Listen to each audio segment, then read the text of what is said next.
Father, we thank you for the time we can spend together this afternoon around your word. I thank you for each participant here who desires to learn and to grow and to understand in our relationship with you. I pray for your hand to be upon us, Lord, by your Spirit. In Jesus' name, amen. Amen. Well, we'll start with Bob reading his poem since this is the passage that we're starting with, so I'll let Bob do that. Seems appropriate. Ecclesiastes 3. For everything there comes a time to be, a season set for all that will be done, and workers toil for small prosperity and carry burdens God has laid on them. But everything gains beauty in its time. Eternity is set in every heart, and who can fathom what is on God's mind, or what he's done since time first had its start? So being happy is a blessed thing, and doing good for others as we live, for finding joy in eating like a king, and satisfaction in the toil we give. These are a gift from God's eternal hand, unchanging precepts, just as he has planned.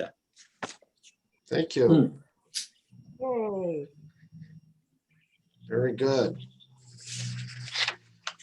So we're going to look at chapters 3 and 4 this afternoon. And we're going to look at this section that Bob just read for us, which is based on from Ecclesiastes 3, 1 to 15. I want you to notice that the main idea or the big picture here would be that the reality is that all is temporary or like a vapor, depending on how you're going to term meaningless in our text. But all of that should drive us really to a refuge in God himself, whose work endures forever. The transitory nature of life should actually propel us back to God himself, to fear him and to revere him.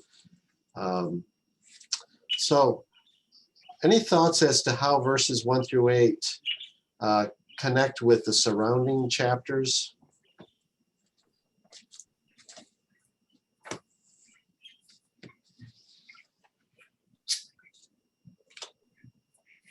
Well, chapter 2 ends with speaking that God is everything. For without him, we can't have anything. And so he's now saying that God has a time for everything. Okay. It provides a little order for understanding things, that sometimes things are one way and sometimes things are another. All right. Yeah, the orderliness of things. Could we say that it's ordered by God? All right. It's not, so are you thinking it's not just a random Yeah, thing? yes. All right. As you go through this, it is kind of sequential from early in a life on toward I don't know, I guess that isn't true. I take that back. Okay. I think he's saying that these things are not coincidental, that they are things that we deal with because they are in God's plan for us as we move through our lives, that they're not random. So how do you kind of come to that conclusion, Nick? Well, they're all realities. I think, I don't know whether I scattered stones, I probably have, but this is all relevant to our experience in life as we pass through it. And I like the way he kind of picks opposites as he goes through. All right. And the longer we live, the more of these things that we experience, and they are not coincidental. He knows that they are happening. He uses them to grow us and to help us to mature. They aren't just things that happened and woe is me. It's a part of God's plan for each of us turn us into the people that he wants us to become. They're not all fun. Okay. Anybody else want to chime in and to build on what Nick is saying, or add something more? Or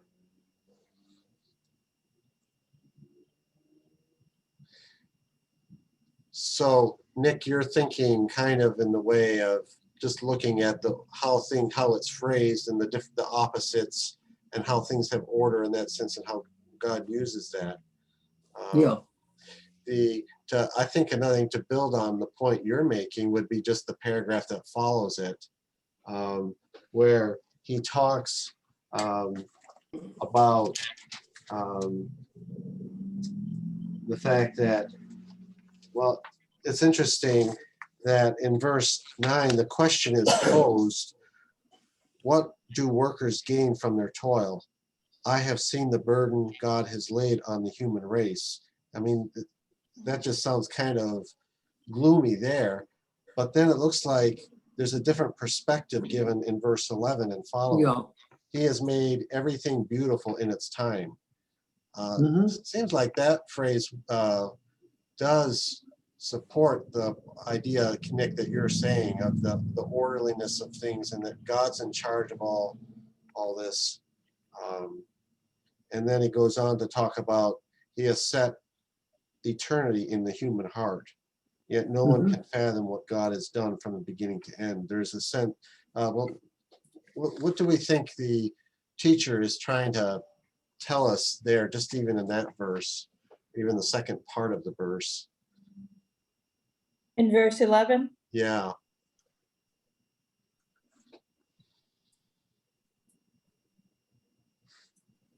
We He need to has said keep our eyes open to see the beauty that God has provided. So perhaps we should be, thinking of all these bad things and look at the good things, as Bob was saying too, keep our eyes focused on. It seems like this whole darn thing seemed doom and gloom here, except they have a few little sentences in there say it was done, that I guess we really need to focus on God, that there is more beauty out there than maybe we can see or we don't notice or something. I'm not sure. Let it be duly noted that Joyce just called the scripture the darn thing. Well, I Whoa. know. Watch out, lightning is going It's to so come down. discouraging reading this thing. Well, I think that's the point. I think that we have this kind of a sense of futility as we finish off chapter 2. This too is meaningless, the chasing after wind. It's all futile. And then he kind of reprograms and he says that these things happen, but they do not happen beyond the knowledge and will of God. And that the beauty in our lives and the order that God places there is a measure of his love for us, and the fact that he knows that these things are happening. He didn't make it a rose garden, but that we can find contentment in the things that happen because we're not alone and we are working out God's timetable in our lives. Nothing happens outside the province of his power and his knowledge. Right. That's what I see. Yeah, I think that's the main thrust there. Anybody else, Bob or Judy, do you have any thoughts? Or well, I think that I like the part where it says that he's put eternity in, he has set eternity in a human heart. So no one can fathom what God is doing. I think about the times that in the Bible when it says that when the angel comes to whoever he's coming to and says the answer was already on the way when you started praying. I think that's the sense of eternity that God works these things out, even though at the time we're frustrated or whatever. He has a reason why things are going the way they are, and we can't see it. okay, But because we have eternity set in our hearts, we know it's true. right. So there is picking up a little what you're saying there, Judy. There is a sense in which we have an inkling that there's more than meets the eye, we don't see all of it. And yet that eternity that's set in our hearts points us in that direction, but we don't have the whole picture in front of us, No, that's good. That's a good way to put it. kind of I thing. wonder if a little bit of what he's saying is also when he had eternity set in our hearts, when you're thinking of that, what's eternal? It's God. There's a bit of God in our hearts, and he's pricking at us and trying to make our paths straight and do all these things. And sure, sometimes means you're going to be picking up rocks, and other times you're going to be throwing them away. But not taking that in a literal sense. Sometimes you're going to do something that seems to be worth something, and then you see things that end up not being as fruitful. But God has eternity in it, and in what you're doing, God is present. Yeah, the whole idea of connecting with eternity and God there, Bob, I think it's interesting you say that, because you notice that the concept of eternity, even though it's not used, the actual same Hebrew word is used, different word in English, but in verse 14, I know that everything God does endures forever. So there's that eternity perspective again that's reinforced. Do you think that the Jews at this time would have had an understanding that they are part of eternity, one way or the other? I Or think so. The reason why I said, as I was reflecting on this whole passage today in my devotions, I went back to Psalm 90 that was written by Moses, where it talks about that he has been with us, and he speaks in the first few verses of the fact that God, before God always was, God has always been there. So the idea of eternity, yes, I think would have been to answer the question.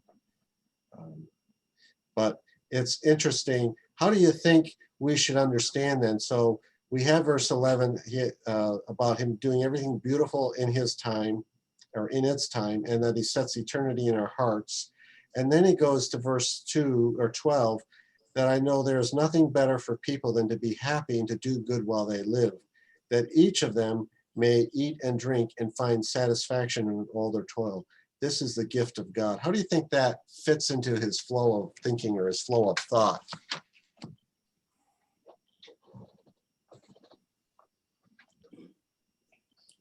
well, I think that we need to be content in just doing the work we have, whether it's gathering up stones or throwing them away, to keep that one example. It's that we realize that God is in all of it, and we need to be content and happy. Because if he's making everything beautiful in its time, then we can be content. And he had just talked about all these times. Yeah. Yeah, and I think if we live out our lives aware of the fact that God is our Father and we are his children, and he loves us, and that even though some of these things are hard, they have been presented to us.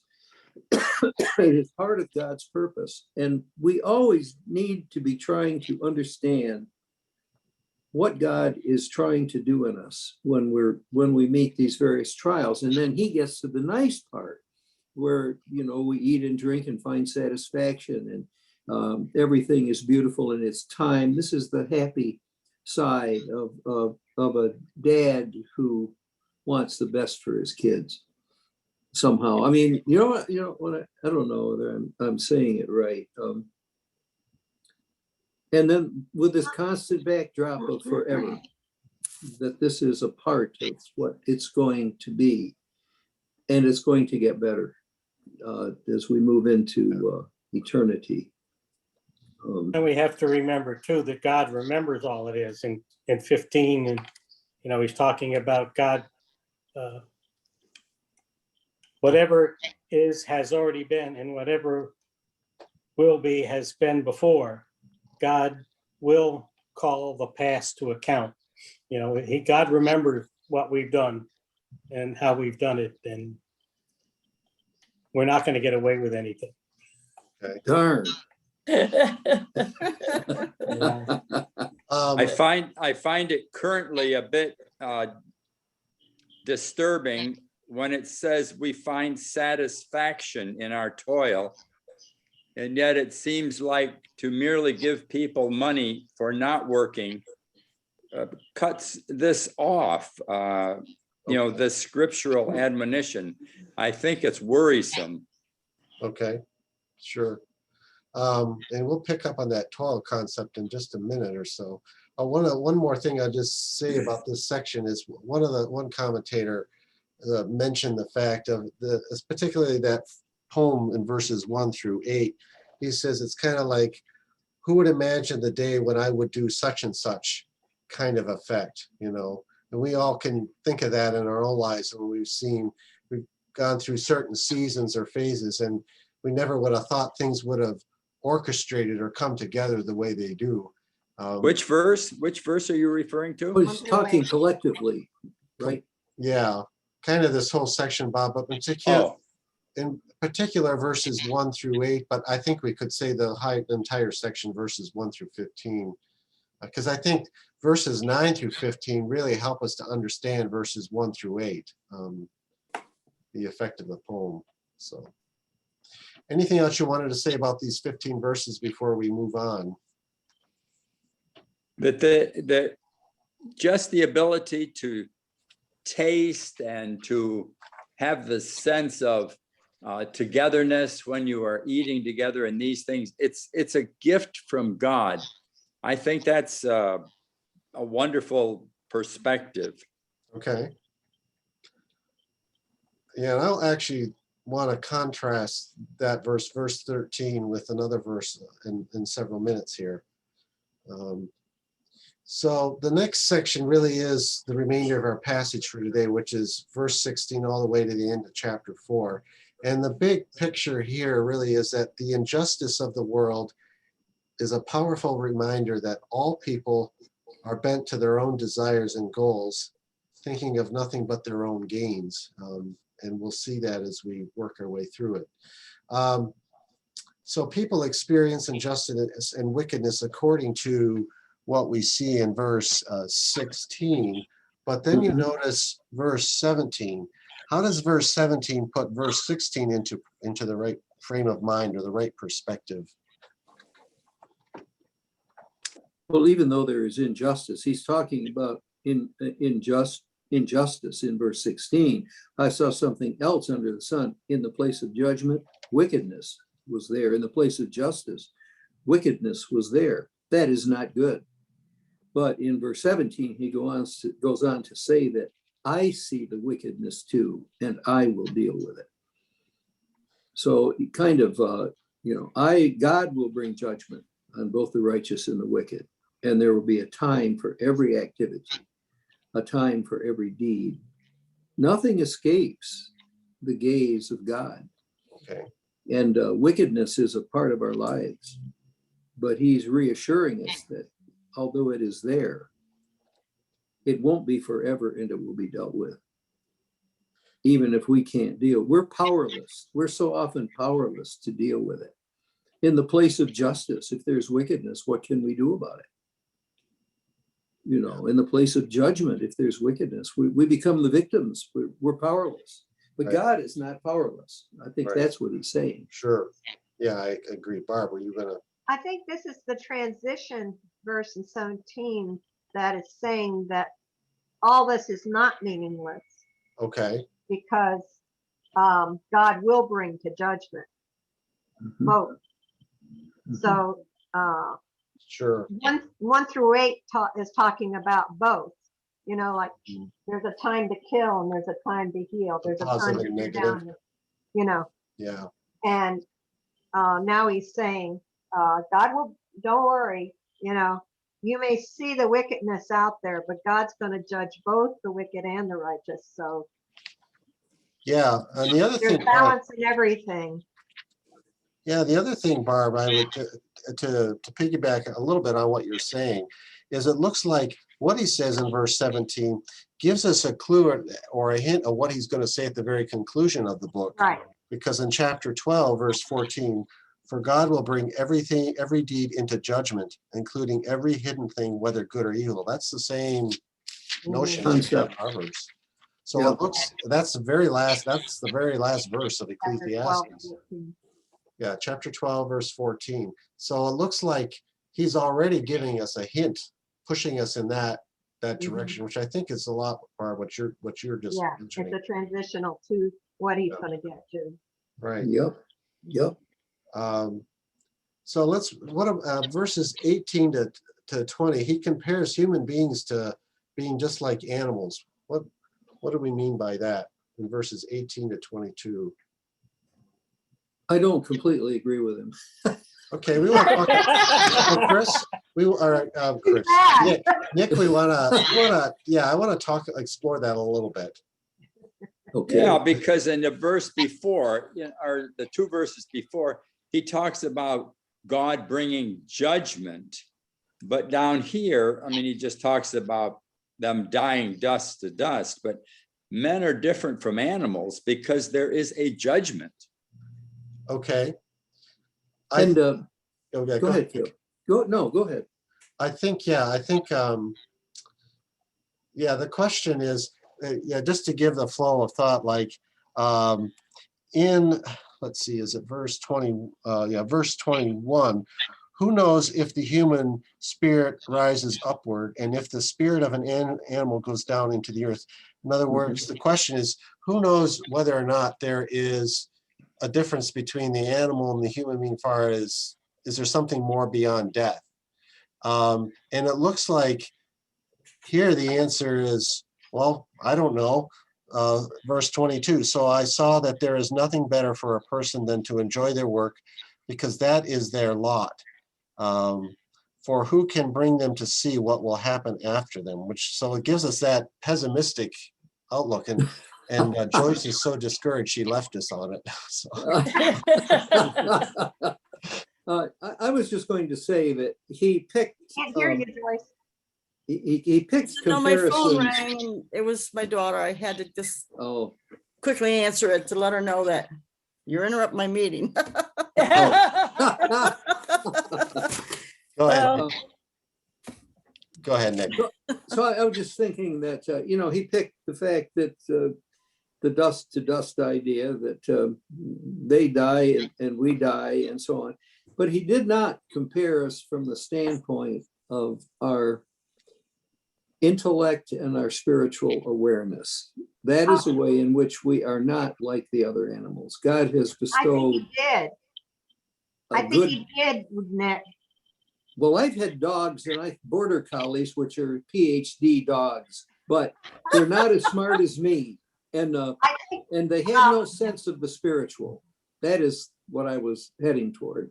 He's embedded in us an awareness of his presence in existence, which I don't think he does with the animals, which makes us, we're an animal biologically, there's no question. Yeah. But we are profoundly different in that one regard. So but I think verse 18 does do that. He does say that he tests man. So he does bring in the intellect of man. A man cannot be tested unless he were different from the animals. I think what is going on here again is, in this perspective, it looks like, we kind of remember the teacher seems to be meandering back and forth in this, so like in verse 17, it looks like he's seeing things above the sun. But when we get to verses 18 to 22, it looks like he's seeing the perspective below the sun, kind of thing. There is one of the pieces of validity to it is the fact that we do know from Genesis 2 that man is made from the dust of the ground, just as the land animals come from the ground. And so there is that commonality. One of the one commentator that I've been using for the study, he said, from the perspective of just here, there's no real good outcome. But then when you compare to Psalm 49, it's interesting. It's Psalm 49, or is it? Oh yeah, Psalm 49. Similar language is used there, but there's a wider perspective given than what we have in our text. That the idea, the general gist of it, for sake of time, I won't read the whole psalm, but the general gist is that people that are just investing in their wealth and that kind of thing, they go just like the animals, they go to the ground. Verse 12, people despite their wealth do not endure. They are like the beasts that perish. That's very similar to what's in our text. But then it goes on to say in verse 13 of Psalm 49, this is the fate of those who trust in themselves or of their followers who approve of their sayings. They are sheep to be destined to die and so forth. But then in verse 15, but God will redeem me from the realm of the dead. He will surely take me to himself. Now that's a whole different perspective. Which psalm is that? That's Psalm 49. 49:15? Is that? Yeah, 49:15. It's a Okay. good psalm just to compare it with, but it looks, I think it's like, just if we just look at life from under the sun, you'll die just like your dog or your cat. Mhm. But there is more to the picture from the rest of scripture that we receive than just what meets the eye. I think that's important. That shows that God consciousness is what is important, because Okay. in the whole concept of humanoids as such, without God consciousness, they are not the same as we. Right. That's true. Right. And I Sure. think Genesis 2 really is the foundational in helping us understand that very point, that, the God consciousness aspect. Mhm. So, It just seems like he was discouraged, don't you? Because he says, so people have no real advantage over the animals, which I agree with Nick. We do. We're supposed to be, over, right, the earth, the animals and stuff, as humans. right. So there is kind of a,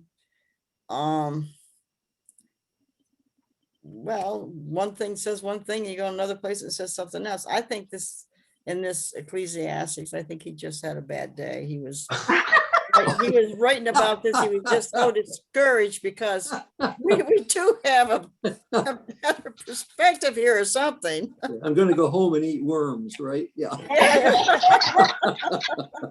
I'm getting the impression that Joyce really loves Ecclesiastes. Yeah, you can tell that, can't you? It's a real upper, right? And he's still approaching this as a non-believer. Yeah, So, I think so, Barb. I think that's the the point. whole context Yes. of that. Right, He's not. right. Mhm. It He's gets kind of- even worse in chapter 4. It is, yeah. Yeah, It is, isn't it?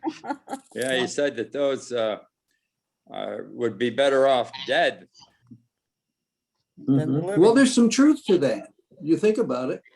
I've thought about it with my mom and dad. My dad fought in the Second World War. If he could see what is happening in America right now, it would have been just so terribly difficult for him. And I'm glad he's not here to see it. I can trouble about it, but he did his part, and he's gone, and he doesn't have to experience it. I mean, I've had those feelings. I've had those thoughts. Anyway. Now, we don't need to get do started. anything. Now, don't you do anything crazy. No, I think I'll go have a Klondike bar, actually. No. There you go, comfort No. food. Sounds like a sweet experience. Oh, boy. Good. So one thing I wanted, just as we begin to look at this chapter, one of the things just interesting to notice, it actually flows into chapter 5, is the repetition of the word better. You'll notice it's like a comparison. We see it in verse 3, that it's better not to even have been born, in comparison to observing the oppression. Then you'll notice in regard to toil and work in verse 6 about tranquility, then toiling with 2 hands. Yeah. You see it again in verse 9, is in contrast to the man who is lonely there. In verse 13, it's better for a poor but wise youth than a foolish king, and then that section. And then I Huh. think it actually, I have my other copy at home, but it doesn't, oh yeah, verse 5 in chapter 5, it is better not to make a vow than to make one and to fulfill. We'll look at that chapter next week, but it's just interesting to see that repetition, that pattern is used throughout this chapter flowing into the beginning of chapter 5. Because it looks like there is a somewhat of a comparison that's being used as we walk our way through that. So I just mentioned that. Mhm, mhm. So yeah, like Bob, you mentioned it gets worse. Verses 1 through 3 do sound pretty Yeah. depressing. I almost think I'm reading Job, but like Job 3 when I read those few verses there. Yeah. I'm wondering as I read, every time I've read verse 3, it's come to my mind what most Christians consider the primate evil, the prime evil of our nation is abortion. Here we are given hope, I think, a little bit. It might not be the intention of the giver here, the teacher, but I think we're given a little hope here. It's better off that they had not been born and their eyes not seen evil. The unborn, can we take away from this that the unborn won't see evil, but they'll see heaven? That's a good point, Bob. Different perspective. Okay. One of the things I would say about verses 1 through 3, the one healthy thing for us as Christians is evangelical Christians can be easily speak in platitudes and gloss over the hardness and reality of life and act. And one of the healthy things about Ecclesiastes in a passage like this is it's brutally honest about life, about the way things really are. That's one of the values, many values of the scriptures. The scripture doesn't gloss over the harshness of life. You know, it's not like God loves you and has a wonderful life and I'll kiss your boo-boo and it'll all get better kind of an approach. And sometimes in certain circles of Christianity, we do that. We miss that point. So I think there's value just for that in itself. There is a danger in going too far, though, in the oppressed and the oppressor concept, which is so prevalent now. In that concept, the oppressor has all the power, but some of the areas in which they claim that it's true are suspect. Say that again. Yeah. Well, Well, it gets very political. Well, it does. It is. That's what he's talking about. I Yeah, was thinking in terms We of aren't the first slavery. people to experience this. You're thinking slavery, Barb? Is that what- Yeah, yeah, well, that's clear.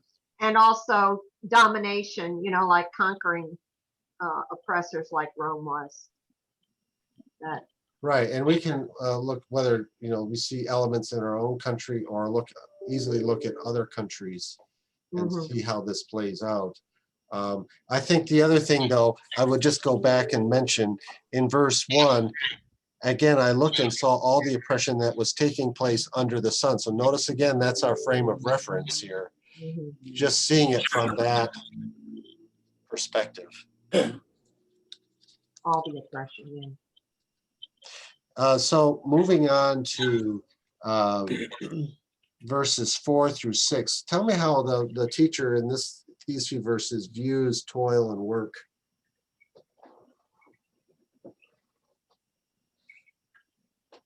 Well, I think that he's rather modern in his approach, because it seems like with all the advertising we see, what it sets us up to feel is that we need what our neighbor has in order to be happy. I need something more. And you just see it in advertising, in television all the time. And that whole idea of envy just drives us to do things that end up not being so helpful for us. Yeah, And that's sure. that's what he's saying. Yeah. It springs from man's envy of his neighbor. It's interesting. Not only that, you deserve it too. Right. Yeah, Right. There's that perspective.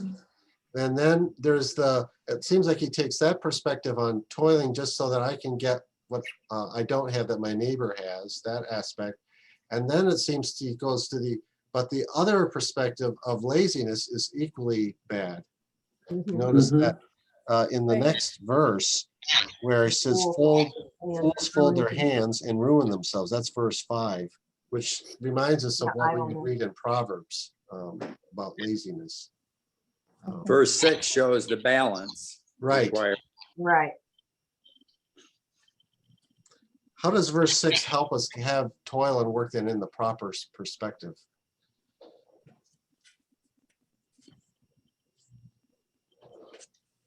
Say that again. How does How it? does verse 6 help us put work and toil in the proper frame of mind or perspective?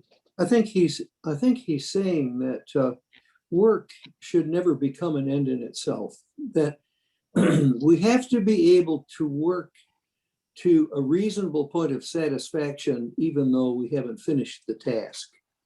And then we get a more relaxed feeling about it. We're not as driven. Work does not become our all-consuming purpose in life. We can love our wives and our kids, and we can be more multifocal, not allow it to eat us alive and fail in all these other areas. God is calling us to balance here. That's kind of what I think. Yeah, that's a good way of putting it, Nick. I think one of the things you're doing for us too is you're pulling in some of the other references he's made in the book about enjoyment of life, which certainly is a theme that will continue to see. Anybody else want to chime in there? Or But how rare the worker that says he is making enough or has enough. I find it very rare. I can only count on one hand, I think, people who have ever told me that they thought they made enough. so the issue of contentment then just kind of comes back to the surface here. It does. Yeah. I have never felt it. I don't think, personally, just me, I just don't think in those terms at all. I always feel content with what I have. If I don't have as much as my neighbor, I don't aspire to have as many things as my neighbor. I live within whatever constraints are placed upon me that are financial or whatever, and I'm satisfied with that. It seems, I mean, that's kind of who I am. I don't measure my, I came to Christ late in life. Later, I was 34, and my personal worth is not something that I measure in terms of what I achieve or how much I have or who I know. There's something about having a Savior who died for me in all of my imperfection, yet accepted me. It has just changed my perspective profoundly about things like this. When I read it, I know a lot of people like that, but I just can't identify very well with it personally. Sure. I have And a, I'll tell you, go ahead, Barb. that's okay. Go ahead, Nick, finish up. I was just going to say that for me now that, and Barb, you may have the same feelings. Now that Sandy is not really an active part of my life and really almost not a part of my life because she no longer knows who I am.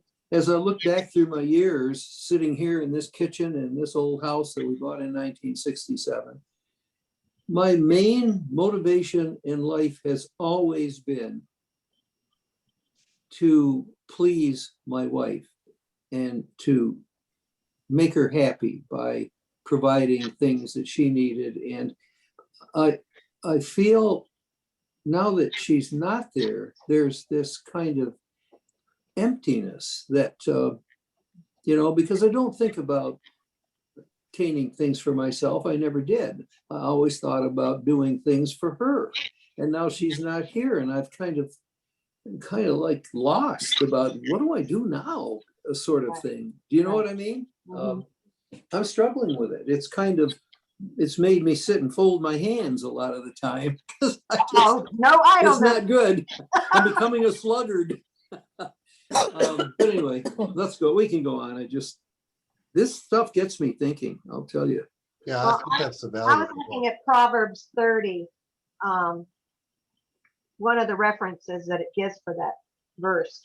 It says, 2 things I ask of you, O Lord. It's verses 7 through 9. Do not refuse me before I die. Keep falsehood and lies far from me. Give me neither poverty nor riches, but give me only my daily bread. Otherwise, I have too much and disown you and say, who is the Lord? Or I may become poor and steal and so dishonor the name of my God.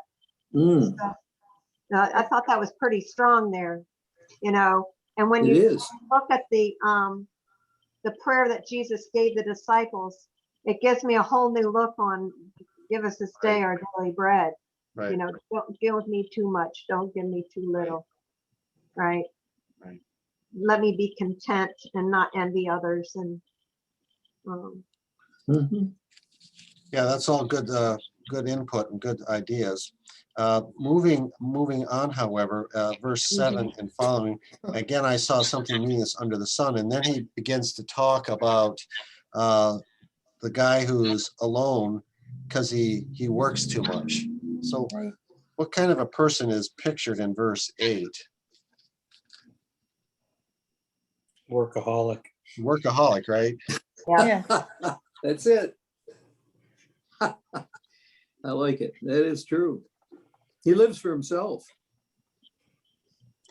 But He's then you a man notice alone. verse 9 shows us the better approach. There's that word better again. yep, Mhm, mhm. Verse 10 doesn't mean much to anyone unless if they fall down, they cannot get up. I'm at that stage, and that verse means quite a bit more to me. Oh, my goodness. I'm sure that's true. Yeah. Yeah. Though we don't have to experience to get the basic idea. No, you get the basic idea. It's quite a bit more impactful when you're laying there and can't get up, though. Oh, I'm sure. Oh, man. It's very true. I had a good friend who I taught with him for 50 years. We hunted and we fished and we tramped and we did all these things together. And about 3 years ago, he died of a massive coronary. Just got up, went down to the coffee pot and dropped dead. And it's left a hole in my life. We were just 2 old guys that were enjoying growing old together.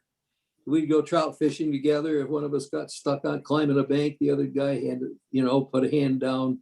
You know what I mean? We were together. The idea of falling down with no one to help you, it's limited my life a lot now. I mean, at my age, I would strap on my snowshoes and go up on the mountain and have a great time. Now I think, what if I got up there and I broke a leg? There's nobody. It's the whole idea of 2 together and the 3-strand twine. It's this powerful stuff, and it's real. And we all come to a point in our lives where we become increasingly helpless, and another person to help and to share with is a precious thing. Yeah, one of the things I wanted just to ask was, what do you think the idea that he has, like at the very end of verse 12, a cord of 3 strands is not quickly broken? Because he talks and he starts with 2 in verse 9, and that kind of goes through. Any thoughts as to what's going on here? Or? I think he's adding I God do too. into the Good. point. Or it's just the concept of phileo, just the concept of friendship, plain old friendship. It's too bad when 3 guys can't walk together without someone thinking that they're in some kind of a gay relationship or something anymore. Oh, that's true. We're so twisted. Just plain friendship is a wonderful thing. I think that certainly is one of the key thoughts here, right? Is the whole concept of friendship. Friendship. It could be 2 is better than alone, but even 3 is better yet. Yes, it is. And if you put a 3-strand, most of the twines that we buy are 3-strand twines.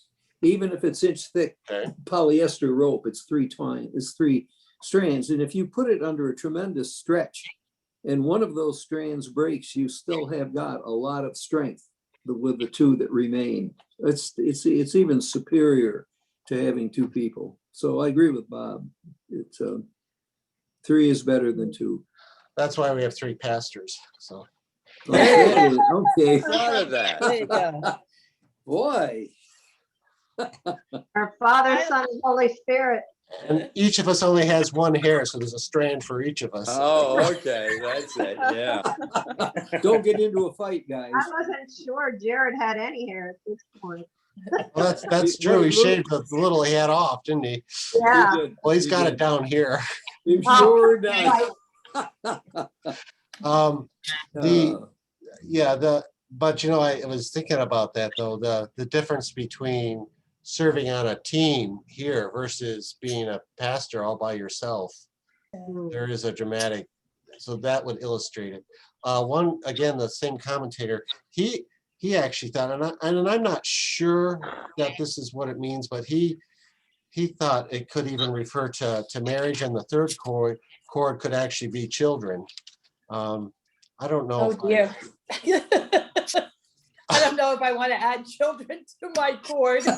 I think that's stretching it a little. Well, I Yeah. mean, beyond what is clearly implied, because it talks about 1, then 2, and Yeah, then 3. It Right. yeah.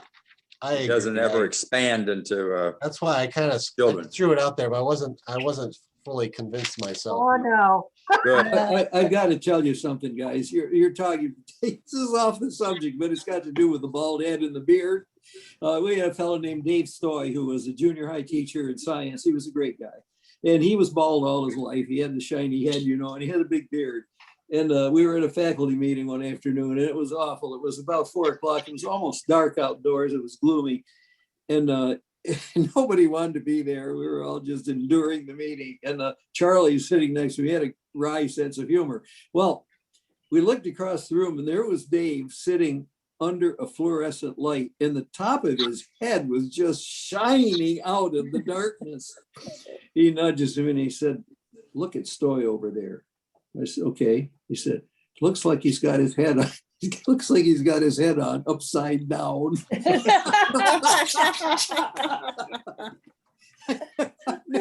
I got to laughing. There's one I for mean, I Jared. almost laughed out loud. I came so close to embarrassing myself.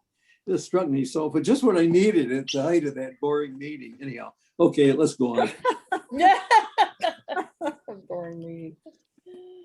Oh, we'll edit that from the meeting, but at any rate, Okay. the last section. He's still kicking too, and that's good. Okay, let's go.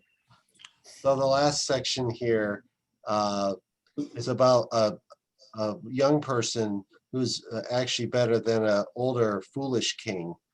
But even what is the main ideas or the thoughts in this paragraph about him as looks like he's successful and does well for a while, but that too passes and someone else takes his place. Which verse are you in? 13 through 16. Okay.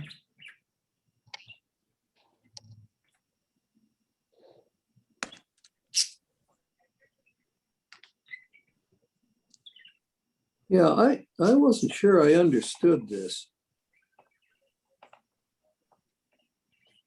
I think this almost goes back to the previous part where it talks about 2 getting together and being stronger than 1. A foolish king is one who does not receive instruction from anybody. He doesn't listen to anybody else. He has his own ideas. I'm right, you're wrong, you're dead, that type of thing. It says he Where- does not take warning. Yeah, That's it. and a wise youth would still take counsel. Okay. So we certainly get an idea in that verse between what's wise and foolish. Mhm. I hope we don't have one.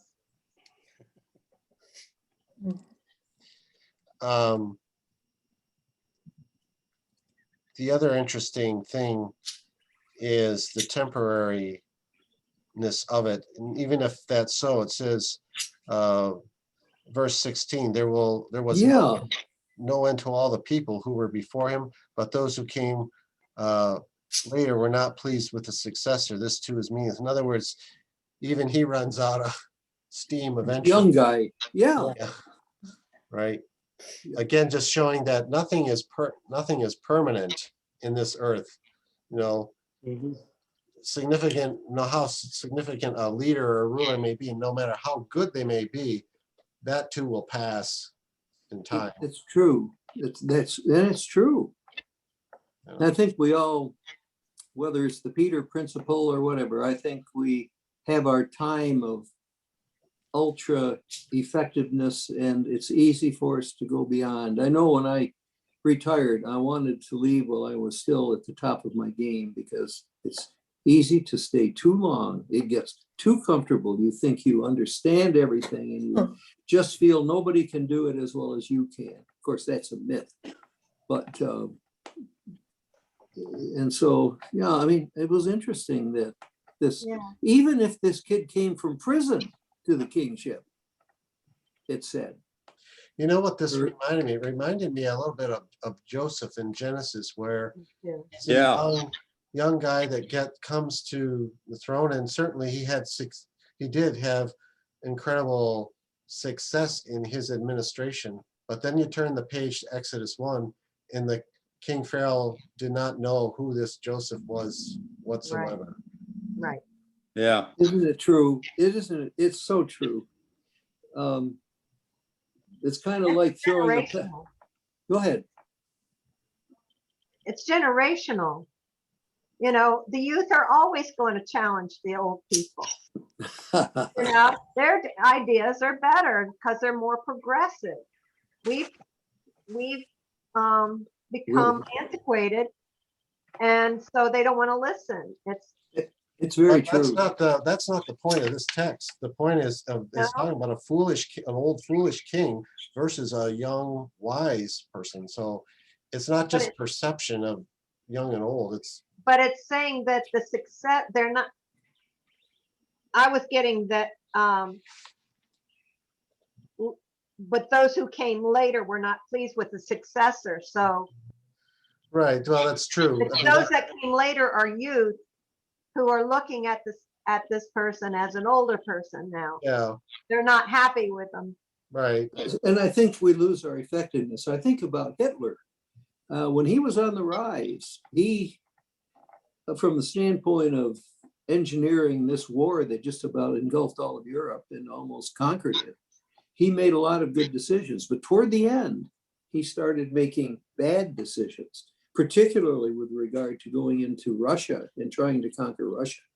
His generals kept it. They were the younger guys. They were advising him against it. He would not listen to them. He became unwise as he became crazed with power. So when we talk about the old foolish king, he may not have always been foolish, but it's easy to get foolish. It's easy to get foolish, I think. Now, there are rare people who do not do that, but I think many of us, we go past our peak and then we're not who we were. We need to realize that we're not who we were and be able to defer to younger people. And one of the things that I will think about, though, that the one who will remain king forever is Christ himself. Mhm. So as we look at this from a New Testament perspective, he is King of Kings and Lord of Lords, and he doesn't have term limits. He won't be voted out. He will always be the one to bring rule and success. But in this world, apart from the rule of God and particularly of Christ, no matter how successful the person is, they'll come and go in time, kind of. Good point. But I think we're all called on to try to finish well, whatever it is that we're doing. Absolutely. So just to bring closure to this passage, to at least end on a positive note, so that poor Joyce doesn't get discouraged over there. Uh, Well, you have to admit, this is kind of a discouraging. The whole thing is, I mean, it gives some good in there, but it's a lot of discouraging things. That's what I'm going to highlight is the good. Is Good, good. the fact is that we've looked at the fact that there's certain seasons, we saw that, but he makes everything beautiful in his time. So even as things are transitory, God takes charge of things, and we should enjoy, be happy and do good while we live, it says in verse 12. This is a gift from God, verse 13. We can look at the oppressiveness of life and see the incredible injustice, but in the end, verse 17, God will bring judgment on those things. And as we see in chapter 4, we should work, but work with satisfaction. Even I think, Lord, to use, Nick, kind of what you said, even if we don't finish the job, we can still take satisfaction in our work. You know, the whole idea of contentment. We see the great value of friendship and how friendship can be so helpful in this life together instead of doing things alone. So those are just some, I think, real positive highlights just to bring back to our attention as we close. I think one more too, Sure. that he has set an eternal perspective in the hearts of every one of us. Right.